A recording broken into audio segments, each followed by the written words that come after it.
अस्सलाम वालेकुम, news talk के साथ मैं हूं सिद्रा अफजल। नाजरीन, पीटीआई के pattern in chief Imran Khan की 190 मिलियन पाउंड केस में सजा मुअत्तल करके जमानत पर रिहा करने की दरख्वास्तों पर समाअत एक बार फिर से मुलतवी हो गई है। गुज़िश्ता रोज़ इस्लामाबाद हाई कोर्ट में कायम मुकाम चीफ जस्टिस सरफराज डोगर और जस्टिस मोहम्मद आसिफ ने इन दरख्वास्तों पर समाअत करना थी, लेकिन जस्टिस मोहम्मद आसिफ की अदम मौजूदगी के बायस ये समाअत ना हो सकी। पीटीआई की क़यादत इस उम्मीद का इजहार कर रही थी कि इमरान खान और उनकी अहलिया बुशरा बीबी 11 जून को जेल से रिहा हो जाएंगे, लेकिन मुकदमे की समाअत के मनसूख होने के बाद तहरीक इंसाफ की क़यादत इस बात पर मुत्तफिक नजर आती है कि इमरान खान की रिहाई एहतजाजी तहरीक चलाए बिना मुमकिन नहीं है। यानी अब तहरीक इंसाफ की क़यादत ने अपनी तमाम उम्मीदें एहतजाजी तहरीक से वाबस्ता कर ली हैं, लेकिन अब की बार ये तहरीक पिछली दफ़ा की तरह एक आम तहरीक नहीं होगी, बल्कि ये एक मुसल्लह तहरीक होगी। वज़ीर आला अली मीन गंडापुर का कहना है कि अब अगर हमें गोलियां मारेंगे तो हम भी आपको ठोंकेंगे। पिछली बार हमने गोलियां खाई क्योंकि हम निहत्ते थे, लेकिन इस बार हम हथियार के साथ आएंगे। यानी कि पीटीआई की ये तहरीक इस बार एहतजाज से ज़्यादा मुसल्लह जदोजहद नज़र आ रही है, जिसमें वो ईंट का जवाब पत्थर से देने की तैयारी के साथ आ रहे हैं, जो यकीनन हुकूमत के लिए मुश्किलात का बाइस बनेगा। दूसरी जानिब हुकूमत के अपने वजीर और इत्तेहादी भी बजट को लेकर हुकूमत पर शदीद तनकीद कर रहे हैं। वज़ीर दिफा ख्वाजा आसिफ को ही देख ली कि वज़ीर दिफा ख्वाजा आसिफ ने स्पीकर कौमी असम्बली, चेयरमैन और डिप्टी चेयरमैन सेनेट और अरकान असम्बली की तनख्वाहों पर 600% इजाफे को माली फहाशी करार दे दिया है, जबकि पीपल्स पार्टी की जानिब से बजट के खिलाफ मुल्कीर एहतजाज का ऐलान भी सामने आया, जिसके बाद ये सवाल पैदा हो रहा है कि क्या हुकूमत पीपल्स पार्टी के बगैर कौमी असम्बली से बजट मंजूर करवाने में कामयाब हो जाएगी। इंजीनियर कमरुल इस्लाम रहनुमा नून लीग और सुहेल सुल्तान रहनुमा तहरीक इंसाफ ने हमें ज्वाइन किया है। सो बहुत बहुत शुक्रिया सर आपका, आपने हमें अपना कीमती वक्त दिया। सबसे पहले हम चलेंगे इंजीनियर कमरुल इस्लाम रहनुमा मुस्लिम लीग नून की तरफ। सर मुझे ये बताएं कि आप ही के लोग जो हैं वो इस बजट के अगेंस्ट हैं, वो इस बजट से मुत्तफिक नहीं हैं। जैसे कि वज़ीर दिफा ख्वाजा आसिफ ने कहा है कि ये बजट माली फहाशी है और वज़ीर आज़म को इस बजट के बारे में नहीं पता और उन्होंने भी आज नोटिस ले लिया है। क्या कहेंगे, ये किस तरह की फहाशी फैलाई जा रही है कि आपके लोगों को ही आपके बजट के बारे में पता नहीं है? ये बेसिकली बजट की तजावीज़ होती हैं, इस पे असम्बली में बहस होती है। ये अगले 3-4 दिन इस पे तकारीर होंगी। कल लीडर ऑफ अपोजिशन ओपनिंग करेंगे, स्पीच करेंगे और फिर सारी जमातों की तरफ से इस पे जो है वो डिस्कशन होगी और फिर इस बजट ये कोई हतमी नहीं है, इसमें बहुत सी तब्दीलियाँ की जाएंगी। एक बात। दूसरी बात यह है कि जो ख्वाजा आसिफ साहब के जिस ट्वीट को आप कोट कर रहे हैं, ये बुनियादी तौर पर उन्होंने बजट के बारे में नहीं कहा। सर ये उन्होंने स्पीकर, डिप्टी स्पीकर और चेयरमैन सेनेट की तनख्वाहों के बारे में बात की है, क्योंकि 500% इजाफा एकदम ही हो गया है, तो डेफिनेटली फिर उन्होंने एक्शन तो लेना ही था। दूसरा ये कि आपके अपने लोगों को इस बारे में नहीं पता। जी मैं यही गुजारिश कर रहा हूँ कि उन्होंने उस पे जो बजट की तजावीज़ आई हैं, इस पे कल से बहस शुरू होगी, कल से बात शुरू होगी। और तीसरी बात यह है कि जो बजट होता है ये कोई ऐसी चीज़ नहीं होती, कोई डिसिप्लिनरी जिसे कहना चाहिए कि ये कोई फ़ौजी ऑर्डर नहीं होता, ये कोई सिविल सर्विस के जो हैं वो डिसिप्लिनरी रूल्स नहीं होते कि ये आ गया तो फिर ये हतमी है। इसमें सियासी जमातों में इस पे एतराज़ होते हैं। सियासी जमात के अंदर से मकसद ही यही है कि पार्लियामेंट के मेंबर्स उस पर बात करते हैं और आप पार्लियामेंट के मेंबरान की स्पीचेस माजी में भी उठा के देखें, उस बजट में जो है वो अमेंडमेंट्स सजेस्ट होती हैं, कट मोशंस आते हैं। कमरुल इस्लाम साहब देखिए मेरी बात सुनिए, सियासी जमातें दूसरी सियासी जमातों का तो समझ में आता है, आपकी अपनी ही सियासी जमात इससे मुत्तफिक नहीं है। आपके अपने वज़ीर आज़म को ही नहीं पता कि बजट में स्पीकर, डिप्टी स्पीकर और सेनेट के जो चेयरमैन हैं उनकी तनख्वाहों में इतने इजाफे कर दिए गए। देखें मैं फिर बार बार आपको एक गुजारिश कर रहा हूँ कि ये बजट मिनिस्ट्री ऑफ फाइनेंस बनाती है, ये बजट तजावीज़ होती हैं, ये जब आती हैं मकसद ही यही होता है कि इस पे फिर गुफ्तगू होती है, इस पे लोग एतराज़ करते हैं। ख्वाजा साहब ने कहा जी ये मुआशी फहाशी है, तो मैं हो सकता है कहूँ कि ये मुआशी दहशतगर्दी है। लेकिन ये उस एक कंपोनेंट के बारे में है, उसके तनासुब के बारे में है, उसकी प्रोपोर्शन के बारे में है। और उसकी काउंटर लॉजिक फाइनेंस मिनिस्टर ने दी थी कि चूंकि 2016 के बाद जबकि एवरेज 10% भी और एक आध दफ़ा 15-20% भी तनख्वाहों में इजाफा हुआ है, तो 16 से लेकर 9 बरस में इजाफा नहीं हुआ। तो उन्होंने इसकी तौजीह ये दी थी कि इस वजह से 9 बरस के बाद ये इजाफा हुआ है। लेकिन बहरहाल इसकी चूँकि तनासुब ज़्यादा है तो इस पर डिस्कशन होगी और इसको रैशनलाइज हो जाएगा। इसमें कोई ऐसी परेशानी की या तफक्कुर की बात नहीं है। और सियासी जमात के अंदर ये कोई नई बात नहीं है। सियासी जमात ने बजट नहीं देखा होता। मसलन मैं as a member national assembly, even सारे कैबिनेट मेंबर्स के पास बजट उस दिन जाता है जब कैबिनेट के पास पेश होता है। जाहिर है इतने लंबे चौड़े रिकॉर्ड को उस आधे घंटे की मीटिंग में तो स्टडी नहीं किया जा सकता। बहरहाल सारी मिनिस्ट्रीज़ की तरफ से आता है और इसको आपको पता है कि हत्तुल वसा खुफिया रखा जाता है, चूँकि उसमें वेस्टेड इंटरेस्ट मुख्तलिफ साइड्स के शामिल होते हैं। तो बजट स्पीच जब होती है उसके बाद उस पर बहस होती है। अगले 12-15 दिन इसके लिए मुख्तस हैं। हतमन जो फाइनेंस बिल पास होगा वो आज से कोई 10 दिन बाद होगा। तो उस अरसे में ज़ाहिर है अपोजिशन की तजावीज़, इत्तेहादी पार्टियों की तजावीज़, और ये बात कोई दुरुस्त नहीं है कि जो हुकूमती जमात है वो हमेशा उस बजट के साथ जो है वो खड़ी होती है। लोग एतराज़ करते हैं, उस पर अमेंडमेंट्स लाते हैं, उसमें बेहतरी लाते हैं। और चलिए वो तो ठीक है। आप मुझे ये बताएं कि आपकी पीपल्स पार्टी ही आपसे मुत्तफिक नहीं है, वो भी इसके खिलाफ जो है वो एहतजाज करने के लिए जा रही है कि ये बजट, हम इस बजट से मुत्तफिक नहीं है। तो आप पीपल्स पार्टी को किस तरह से मुत्तफिक करेंगे? वास्ता पीपल्स पार्टी कोई सड़कों पे एहतजाज करने नहीं जा रही। बजट के उस डॉक्यूमेंट के साथ, मुख्तलिफ जगहों की फंडिंग के साथ, मुख्तलिफ सूबों के प्रोजेक्ट्स के हवाले से उनके बहुत से एतराज़ात होंगे और वो जायज़ भी होंगे। उस पर डिस्कशन होगी। मैं बार बार यही कह रहा हूँ कि बजट पे डिस्कशन होगी। उसमें जो मुख्तलिफ किस्म की जो नए टैक्सेस होंगे उन पे बात हो सकती है। उसमें मुख्तलिफ जो डेवलपमेंट प्रोजेक्ट्स हैं उन पे बात हो सकती है। और ये हतमी उस वक़्त होगा जब ज़ाहिर है पीपल्स पार्टी जो है उसको वोट करेगी तो पास होगा, वरना तो पास हो ही नहीं सकता। तो इसलिए ये कोई ऐसी परेशानी, जमहूरी अमल का हिस्सा है, इसमें कोई इतनी सनसनीखेज़ बात नहीं है। और ये कल से ये चीज़ें जो हैं वो सामने आना शुरू हो जाएंगी। कल असेंबली में डिबेट का आगाज़ होगा। ये तो आपने एक बात की। मुझे ये बताएं कि पीपल्स पार्टी की जानिब से बजट मुस्तरद करने की वजह क्या है? पीपल्स पार्टी ने बिल्कुल बजट मुस्तरद नहीं किया। बजट पीपल्स पार्टी उस दिन मुस्तरद करेगी जब बजट पे वोटिंग का मरहला आएगा फाइनेंस बिल पे, और जब वो वोट नहीं करेंगे तो फिर हम कह सकेंगे कि उन्होंने मुस्तरद किया है। पीपल्स पार्टी, मैंने जिस तरह कहा कि ख्वाजा आसफ साहब ने उस पूरे बजट में से सिर्फ 2 अफराद या 4 अफराद की तनख्वाहों के जो इजाफा है उस पर उन्होंने अपने तहफ़्फ़ुज़ात का इजहार किया। इसी तरह पीपल्स पार्टी का भी या दीगर जमातों का भी कुछ ना कुछ किसी न किसी कंपोनेंट पे एतराज़ होगा, और वो एतराज़ ज़ाहिर है या हम उन्हें कायल कर लेंगे या वो हमें कायल कर लेंगे, और उसके बाद ये जमहूरी अमल है और उसके बाद वो बजट इंशाल्लाह पास होगा। ठीक है। सुहेल सुल्तान साहब, आप मुझे ये बताएं कि IMF के अंदर रहते हुए इन्होंने सरकारी मुलाजमीन की 10% तनख्वाहें बढ़ाई हैं, आप किस तरह से देखते हैं इसे? देखिए, इसे मैं 2 एंगल से देखता हूँ। एक तो ये कि आपने बजट बनाना है सरकारी मुलाजमीन के लिए भी और गैर सरकारी जो है उन अफराद के लिए भी। सरकारी मुलाजमीन के लिए जो नॉमिनल इंक्रीज़ की गई है वो मेरे ख़्याल में बहुत ही कम है, उनके साथ बहुत ही ज़्यादती है। जो प्राइस हाइक है, जो इन्फ्लेशन है, जो महंगाई जिस तनासब से जिस तरीके से ऊपर जा रही है, इस लिहाज से ये बहुत ही कम है। दूसरी अगर हम बात करें कि आप उनको सैलरी देते हैं, सैलरी के ऊपर इनकम टैक्स, फिर वो सैलरी से जब उनके पैसे अकाउंट में आते हैं, फिर जब वो निकलवाते हैं तो उनके ऊपर एक और टैक्स, मतलब ये ATM से अगर पैसे निकलवाते हैं तो उसके ऊपर आपने टैक्स लगा दिया।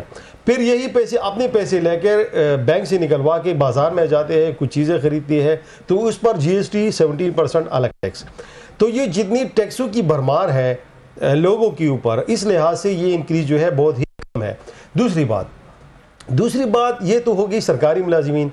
जितनी मुल्क में गैर सरकारी लोग हैं, मतलब ये मज़दूर है, जो हमारे टेक्निकल वर्कर्स हैं, जितने हमारे किसान हैं, जितने हमारे कारपेंटर्स हैं, जो भी है, जो टेक्निकल लोग हैं, उनके लिए इस बजट में क्या है? उनके लिए तो कुछ भी नहीं है।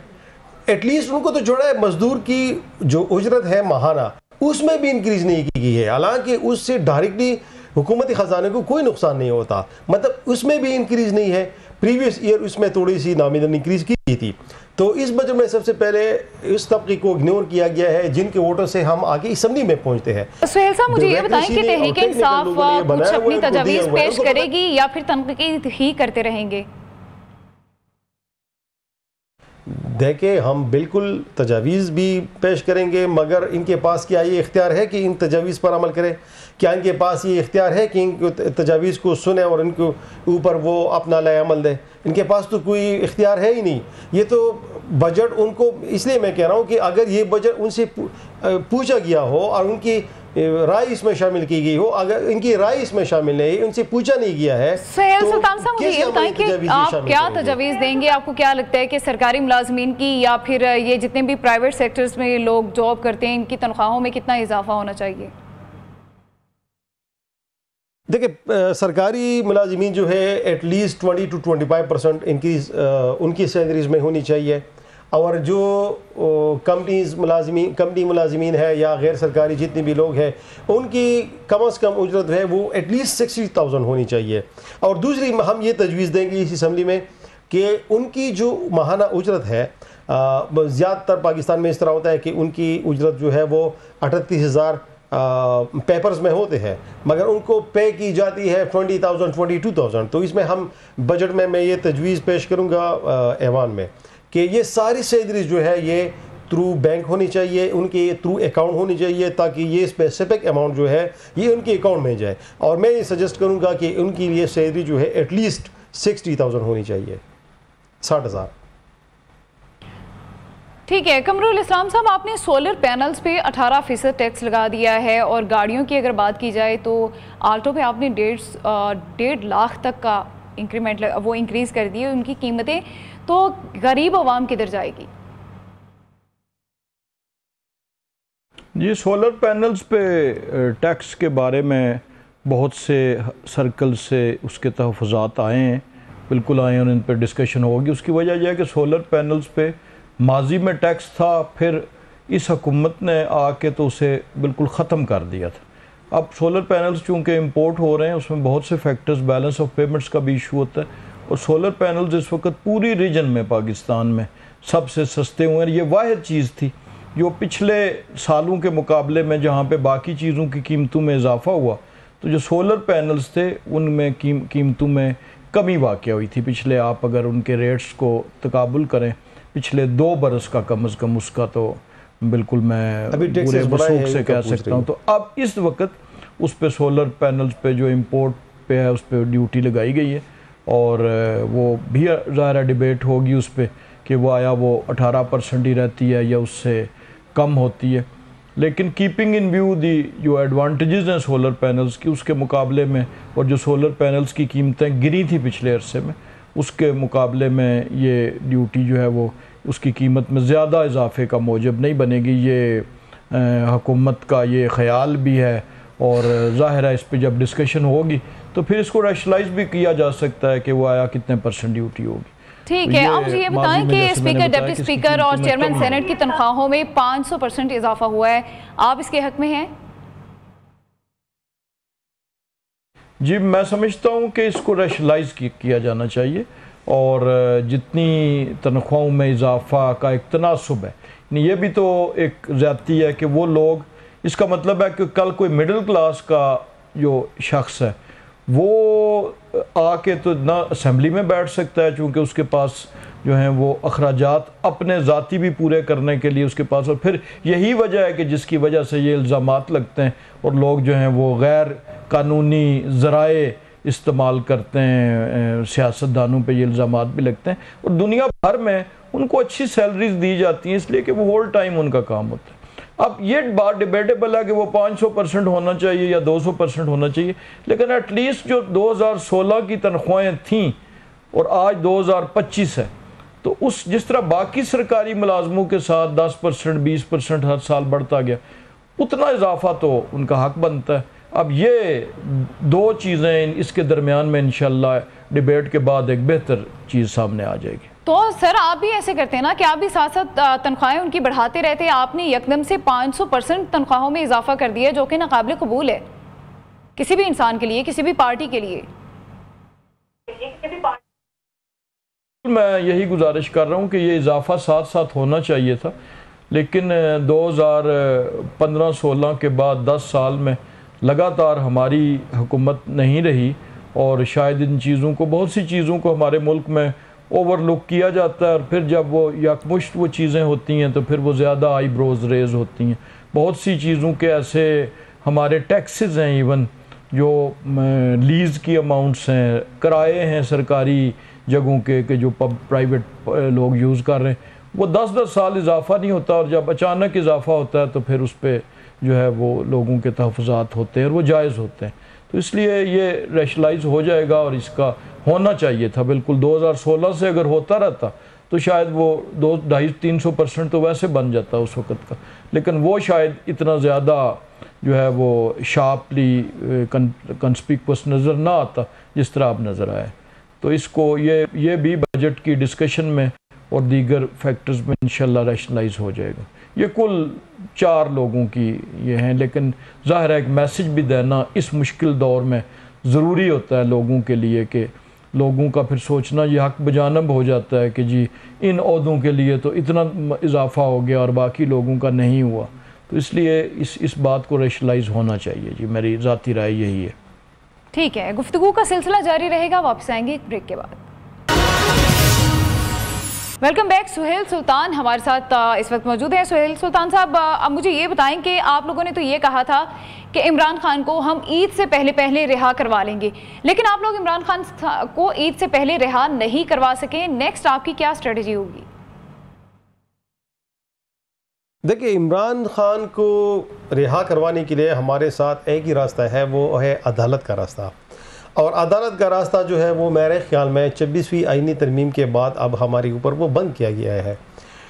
हमारी ये कोशिश थी कि हमारा जो केस है अलकादर ट्रस्ट का सस्पेंशन ऑफ सेंटेंस की, वो बिफोर हाई कोर्ट वो ईद से पहले लग जाए और उस पर आर्गूमेंट्स पे हो जाए। वो हमने काफ़ी कोशिश के बाद आपने देखा कि वो केस लगी, मगर वहाँ पे नैब के जो काउंसिल थे, उन्होंने नैब ने प्ली ली कि हम प्राइवेट काउंसिल इंगेज करना चाहते थे और इसके लिए उन्होंने एडजमेंट ली। फिर एडजमेंट के बाद जब ईद के बाद दोबारा फिक्स हुई तो वो जज साहब जो है वो छुट्टी पर चले गए। इसी वजह से ये डिलेइंग टैक्टिक्स की वजह से वो केस डिले होते जा रहे हैं। अलबत्ता आपको पता है कि इस केस में कोई चीज़ है ही नहीं, कि ये तकरीबन मेरे ख्याल में 5 से 10 मिनट का केस है। अगर इनको जजेस साहब प्रॉपरली 5 से 10 मिनट तक सुन लेते, इसमें कुछ भी नहीं है। ये हम कोशिश कर रहे थे कि ईद से पहले खान साहब रिहा हो जाए, मगर ये दरवाजे हमारे ऊपर बंद किए जा रहे हैं। असम्बली में मिडिल क्लास लोग आते हैं, उनके लिए खातिर जो है वो चेयरमैन सेनेट और स्पीकर साहब जो कौमी असम्बली के, उनके सैलरीज में इजाफा किया गया है। देखिए, मैं समझता हूँ कि अगर इनको इतना ही ख्याल है मिडिल क्लासों की, तो फिर मिडिल क्लास लोग तो वही है ना, जो सरकारी मुलाजिमीन है वो भी मिडिल क्लास है, जो गैर सरकारी मुलाजिमीन है वो भी मिडिल क्लास है, जो कंपनी मुलाजिमीन है वो भी मिडिल क्लास है, जो गरीब तबका है, जो मजदूर है, उनके बारे में भी सोचे, उनको प्रॉपर रिलीफ दे। ये मैं नहीं कह रहा हूँ कि उनको ना दे, इनको प्रॉपर रिलीफ दे, उनको बड़ा रिलीफ दे। अगर ये इनके बारे में इतना सोच रहे हैं तो एटलीस्ट 50% ये तो अनाउंस करें ना। ये हर चीज़ में कह रहे कि नहीं ये तो प्रपोज्ड है, ये जाके असम्बली में हम फिर डिस्कस करेंगे, तो फिर बिस्मिल्लाह करें, प्रपोज करें। सरकारी मुलाजिमीन की तनख्वाह में 50% इजाफा प्रपोज करें, असम्बली में इस पर डिबेट हो, असम्बली में इस पर डिस्कशन हो, फिर देखेंगे कि असम्बली में क्या होता है। ये तो खुद ये चीज़ें करती नहीं, और फिर जब करते हैं तो ये जवाब देते हैं कि नहीं इस पर तो डिस्कशन होगी, मतलब ये करना नहीं चाहते। मुझे ये बताएं कि अलीमा खान ने कहा है कि अब हमारी नजरें जो हैं वो पीटीआई की क़यादत की तरफ हैं, पीटीआई की क़यादत ही अब बानी को जेल से रिहा करवा सकती है। आप किस तरह से बानी को जेल से रिहा करवाएंगे? देखिए, अब हमारे साथ एक रास्ता बचा है, जिस तरह खान साहब ने कहा है कि अब हमारे पास एक आइन और कानून के अंदर एहतजाज का एक रास्ता है, जो कि राइट हमें फंडामेंटल राइट कॉन्स्टिट्यूशन प्रोवाइड करता है। हमारी आईनी पाकिस्तान में ये लिखा है, ये हमारा फंडामेंटल बुनियादी हक़ है, इसकी गारंटी जो है वो कॉन्स्टिट्यूशन ने ली हुई है कि हर कोई शहरी एहतजाज कर सकता है।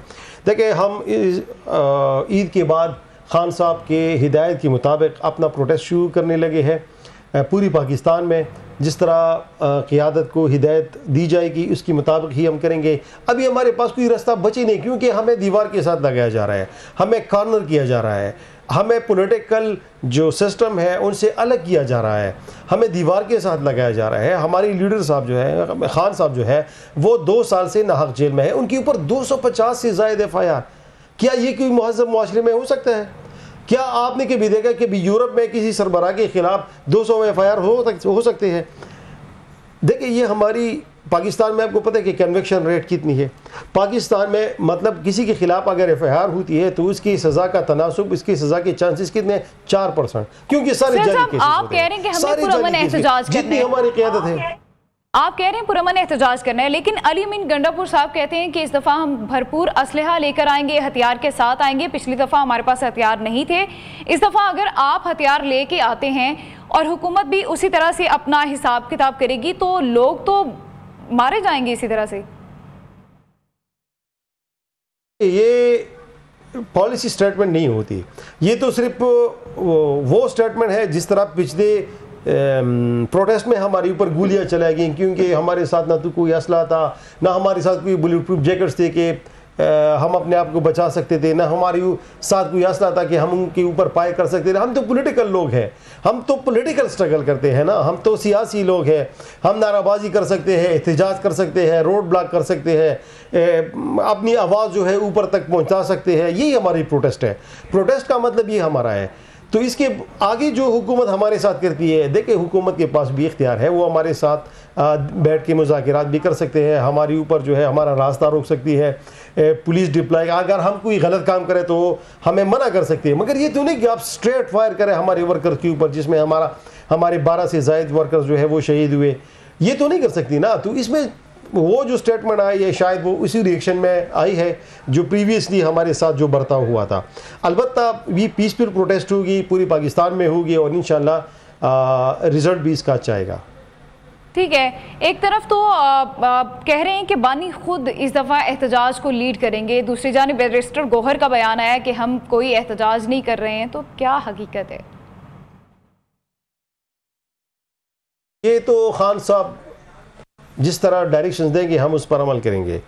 खान साहब ने अभी फ़िलहाल कोई डायरेक्शन नहीं दी है। तो बैरिस्टर गौहर साहब से पूछा गया कि अभी आप एहतजाज कर रहे हैं, बैरिस्टर गौहर साहब ने कहा कि अभी हम नहीं कर रहे। तो देखिए, जब खान साहब कहेंगे, खान साहब जब कोई हमें गाइडलाइन देंगे, कोई हमें हतमी डेट देंगे, कोई हमें वो शेड्यूल देंगे, तरीक़ाकार भी देंगे, इस तरह खान साहब ने, इसी वजह से खान साहब ने कहा है कि मैं उसको लीड करूँगा, क्योंकि सारी जो है वो तजावीज़ जो है वो खान साहब की होगी, तरीक़ाकार खान साहब का होगा।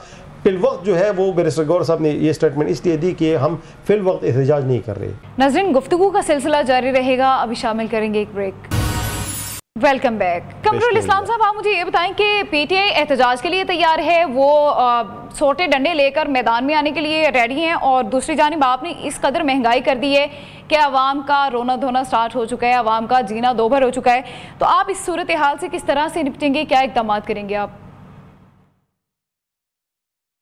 देखिए, इसके 2 हिस्से हैं। एक हिस्सा तो यह है कि PTI एहतजाज जब करेगी तो उसके मुताबिक उस काम के लिए उस मेंबरान असम्बली डिप्यूट नहीं होते, उसके लिए ज़िलों में पुलिस मौजूद है, डिस्ट्रिक्ट एडमिनिस्ट्रेशन मौजूद है।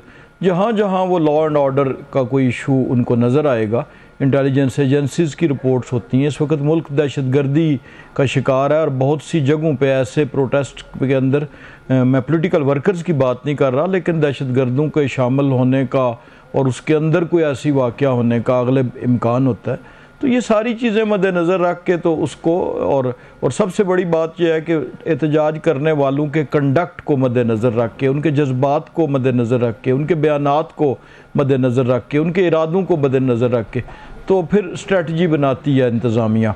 जिस तरह अभी आपने गंडापुर साहब के बयान की तरफ इशारा किया, पिछली दफ़ा भी एहतजाज में इस किस्म के वाक़यात हुए।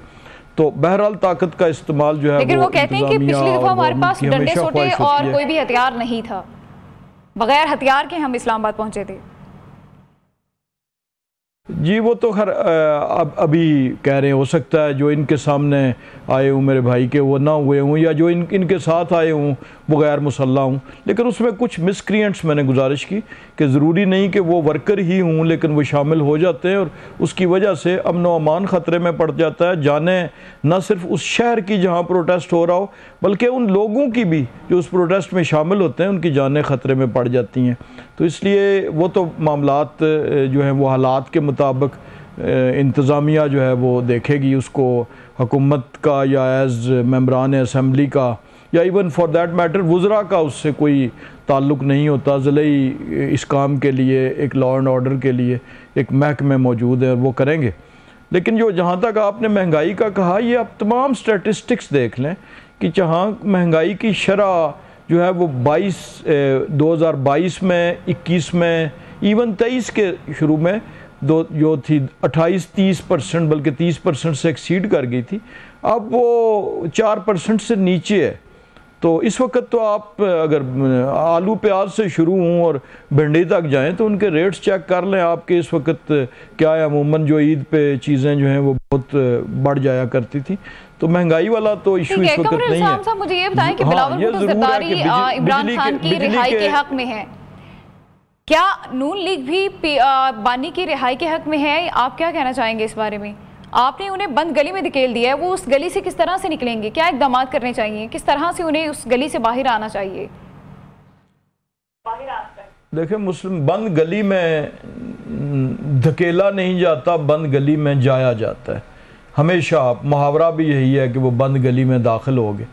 अब बंद गली में दाखिल होना किसी का अपना इख्तियार होता है, और सबसे बड़ी बात यह है कि मुस्लिम लीग नून को किसी भी लीडर की रिहाई से या उनकी गिरफ्तारी से कोई गर्ज नहीं है। हुकूमत का काम उन मुरवजा कवानीन को इम्प्लीमेंट करना होता है और उसको इम्प्लीमेंट कर रही है। अब उसकी रिहाई जो है वो अदालतों के मामलात हैं, अदालत में वो जंग लड़ रहे हैं। लातादाद लोगों को इन्हीं अदालतों ने ज़मानतें दी।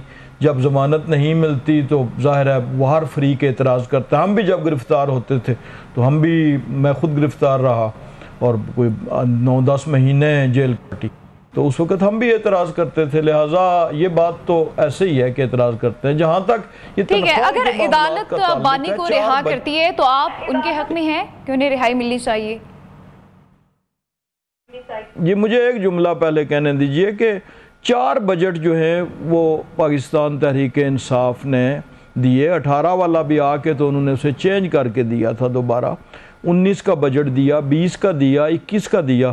तो मुझे बता दें कि अगर उस बजट को जो है असेंबली में MNAs ने बैठ के बनाया था, हमेशा बजट की जो इब्तदाई तजावीज़ हैं वो गवर्नमेंट की पॉलिसी की रोशनी में जो है वो फाइनेंस डिवीजन के लोग बनाते हैं। ये पूरी दुनिया में ऐसे ही है, और फिर असेंबली उसको डिबेट करके पास करती है।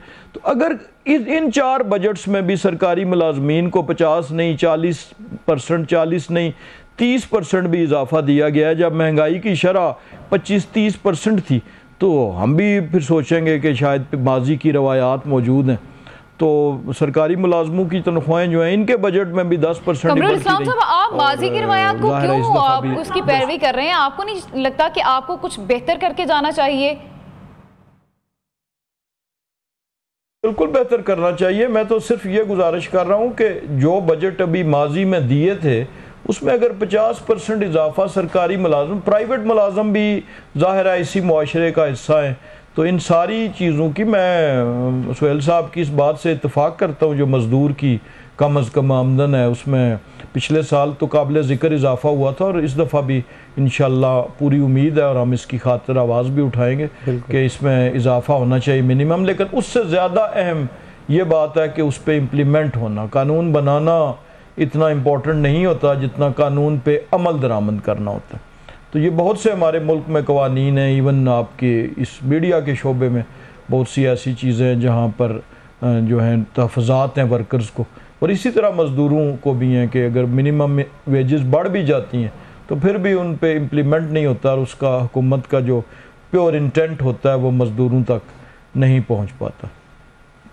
ठीक है, सुहेल साहब मुझे ये बताएं कि PTI की जानिब से अमेरिका में ओवरसीज़ की जानिब से एहतजाज की कॉल सामने आई है, जिस पे बैरिस्टर गौहर ने कहा है कि हमने किसी भी एहतजाज की कॉल नहीं दी है। तो उनके इस ट्वीट में ओवरसीज़ पीटीआई को एहतजाज करने की हिदायत भी दी गई। तो क्या बैरिस्टर गौहर ओवरसीज़ एहतजाज के खिलाफ हैं? वो खिलाफ नहीं है, वो कह रहे कि हमने हिदायत नहीं की है, क्योंकि वहाँ पे देखे अपना एक स्ट्रक्चर मौजूद है पार्टी का ओवरसीज़ में, जो कि पूरी यूरोप में भी है, अमेरिका में भी है, सेंट्रल एशिया में भी है, सारी दुनिया में ओवरसीज़ पाकिस्तानीज़ की, पाकिस्तान तहरीक इंसाफ की अपनी एक मजबूत ऑर्गेनाइजेशन मौजूद है, जो कि बहुत ही एक्टिव भी है और एक्टिवली पार्टिसिपेट भी करते हैं। तो देखे उन्होंने अपनी एंड पे फैसला किया है कि वहाँ पे प्रोटेस्ट कर रहे हैं। तो देखिए प्रोटेस्ट तो खान साहब ने वैसे ही ग्रीन सिग्नल दिया है प्रोटेस्ट करने का, और वैसी भी प्रोटेस्ट तो हम सबका राइट है, ये महज़ब माशरे में भी होता है। ये अमेरिका में अमेरिकन्स भी प्रोटेस्ट करते हैं, यूरोप में यूरोपियंस भी प्रोटेस्ट करते हैं। तो पाकिस्तानीज़ अगर अपने हक़ के लिए प्रोटेस्ट करती है तो मेरे ख्याल में इसमें कोई बुरी बात नहीं है, वो कर सकते हैं और होनी भी चाहिए। ठीक है, बहुत शुक्रिया इंजीनियर कमरुल इस्लाम रहनुमा नून लीग और सुहेल सुल्तान रहनुमा तहरीक इंसाफ हमारे साथ इस प्रोग्राम में मौजूद थे। बहुत बहुत शुक्रिया आपका, और हमारी तो दुआ है कि पाकिस्तान को अल्लाह पाक इंतहाई तरक्की दे और मुश्किल हालात से हमें बाहर निकाले, और जो भी हमारे हुक्मरानों के हक़ में बेहतर है वो उनके हक़ में बेहतर करे। आज के प्रोग्राम से फ़िलहाल इतना ही।